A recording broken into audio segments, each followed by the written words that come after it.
नमस्कार Atul gardening art creation को सादर स्वागत। आज आपन को नाइट विजन रे गोटे जिनस मुझे देखेबी जहाँ ब्रह्मकमल गचर कि फूल फुटी वर्षा जो ए वर्ष बहुत फूल फुटला मुझे आगुरी देखे पारनी। आज बर्तमान आम देखा जाऊँ देखु ये फूल गुड़े के सुंदर भाव दीटा फूल फुटी एवं तार बढ़िया बास्नार यहाँ महकी जाऊँगी।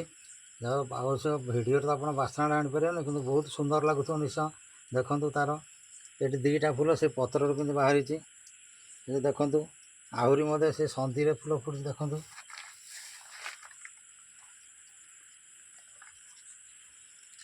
ये आहरी दीटा फूल फुटी तले जोटा कि एकदम कर्नर रही तले देखु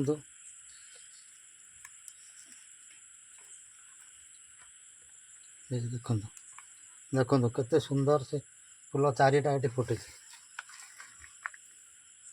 आशा करें आपण मानक भिडियोटी भल लगी लाइक करेंगे, शेयर करेंगे और नुआ जो मैंने देखुं सब्सक्राइब करेंगे।